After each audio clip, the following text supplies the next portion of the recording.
Welcome to our channel. Today Bible verse in Tamil.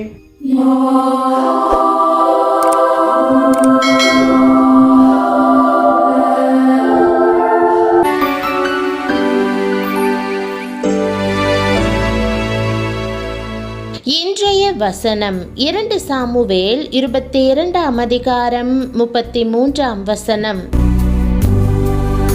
கிறிஸ்துவுக்குள் பிரியமானவர்களே, நம்முடைய ஆண்டவரும் இரட்சகருமான இயேசு கிறிஸ்துவின் வல்லமையுள்ள நாமத்தில் உங்களை வாழ்த்துகிறேன். தேவன் தாவீதை அவனுடைய விரோதிகளை ஜெயிக்கும்படி பழக்குவித்தது போல நீங்களும் தமது ஆவியினால் யுத்தங்களை ஜெயிக்கும்படிக்கு உங்களையும் பலப்படுத்துவார். தேவன் எனக்கு பலத்த அரணானவர், அவரின் வழியை செவ்வைப்படுத்துகிறவர் என்ற வாக்குதத்த வசனத்தை இன்று நாம் தியானிப்போம். தாவீது ராஜா பாடிய ஜெய சங்கீதம் இதுவாகும். நீங்கள் தேவன் மேல் முழு விசுவாசம் கொண்டு அவரை நம்பும்போது தாவீது ராஜாவின் வாழ்க்கையில் காண்பது போல தேவ வல்லமையும் அவர் அருளும் விடுதலையும் உங்கள் வாழ்வில் வெளிப்படும். குறிப்பாக தாவீதின் யுத்தங்கள் எல்லாவற்றையும் வென்றவர் தேவனே. விசேஷமாக தாவீதின் பலத்த சத்துருவாகிய சவுலிடமிருந்து அவனை கர்த்தரே விடுவித்தார். ஆகவேதான் தாவீது வெண்கல வில்லும் என் புயங்களால் வளையும்படி என் கைகளை யுத்தத்திற்கு பழக்குவிக்கிறார் என்று கூறுகிறான். மேலும் நான் என் பகைஞரை சங்கரிக்கும்படியாக என் சத்துருக்களின் பிடரியை எனக்கு ஒப்பு கொடுத்தீர் என்று தெரிவிக்கிறான். தேவனே யுத்த வீரனாக தாவீதை ஆயத்தப்படுத்தினார். கர்த்தரே அவனுடைய வாழ்க்கையின் ஒவ்வொரு பகுதியிலும் அவனை பயிற்றுவித்தார். ஆகவேதான் அவன் திட நம்பிக்கையோடு எனக்கு விரோதமாக சுற்றிலும் படையெடுத்து வருகிற 10,000 பேருக்கும் நான் பயப்படேன் என்று சொல்லுகிறான். தேவன் அவனை ஆதரித்ததாலும் ஆவிக்குரிய வழிநடத்துதலை கொடுத்ததாலும் தான் அவனால் இப்படி செய்ய முடிந்தது. குறிப்பாக யுத்த காலங்களில் தாவீது புலம்பும் போது கர்த்தர் அவனுக்கு பதிலளித்து அவனுடன் நின்று அவனுக்காக எல்லா யுத்தங்களையும் ஜெயித்தார். அவ்வாறே உங்களுடைய உபத்திரவ காலங்களிலும் நீங்கள் தேவனை நோக்கி கதறும் போது அவர் உங்களுக்காக வருவார், தம்முடைய வார்த்தையின் மூலம் பதிலளிப்பார். கர்த்தர் உங்களுக்காக பரிசுத்த ஆவியின் மூலமாக ஜெபிக்க எப்போதும் ஆயத்தமாக இருக்கிறார். அவர் தமது ஆவியின் மூலமாக உங்களோடு பேசுவார். உலகத்தில் இருக்கிறவனிலும் உங்களில் இருக்கிறவர் பெரியவர் என்பதை மறந்து போகாதிருங்கள்.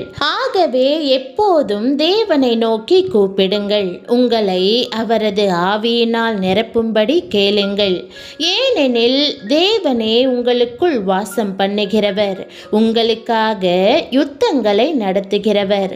அப்போது நீங்கள் என்னை பலப்படுத்துகிற கிறிஸ்துவினாலே எல்லாவற்றையும் செய்ய எனக்கு பலனுண்டு என்று தைரியமாக சொல்ல முடியும். ஆம், தேவனே உங்களுக்கு பலத்த அரணாக இருந்து உங்கள் பாதையை செவ்வைப்படுத்துவார். ஆண்டவரே நீங்கள் செய்கிற எல்லா காரியங்களையும் பலப்படுத்துவாராக. பிரியமானவர்களே, நாம் தேவனை நம்பி அவரை முழுமையாய் விசுவாசிக்க வேண்டும்.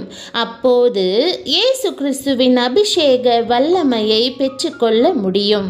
தேவனுடைய இருதயத்திற்கு ஏற்ற மனுஷனாகிய தாவீது ராஜா கர்த்தர் அவனை அவனுடைய எல்லா எதிரிகளிடமிருந்தும் விடுவித்த போது இந்த சங்கீதத்தை பாடினான்.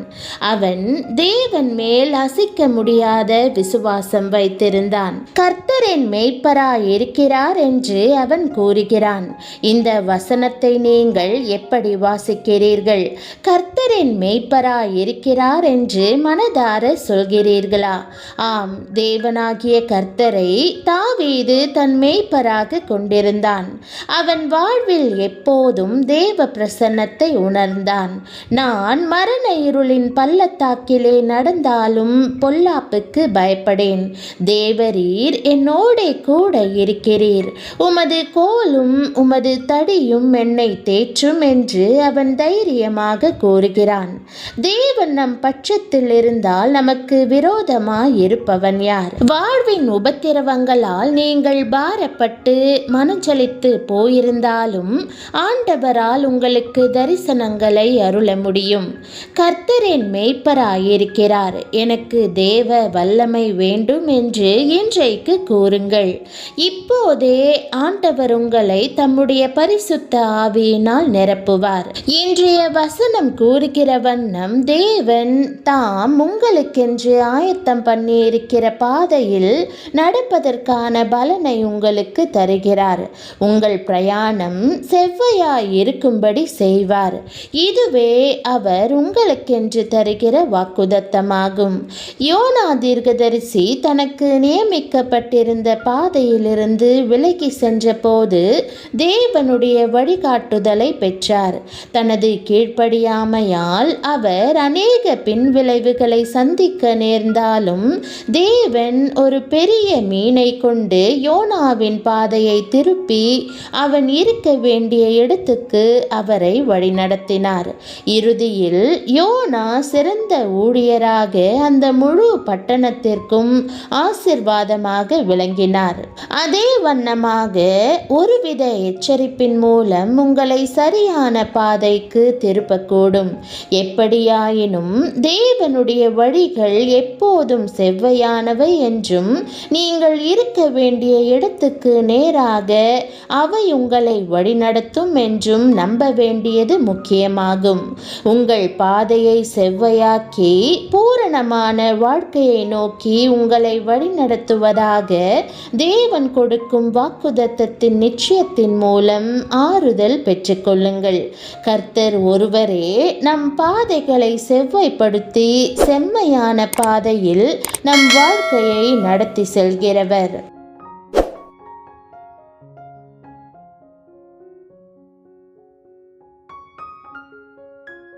ஜெபம். அன்பின் ஆண்டவரே, உம்முடைய மகத்தான வல்லமையை நம்பி விசுவாசம் நிறைந்த இருதயத்தோடு உம்மிடம் வருகிறேன். நீரே எனக்கு உறுதியான அரணாகவும் மேய்ப்பராகவும் இருக்கிறீர்.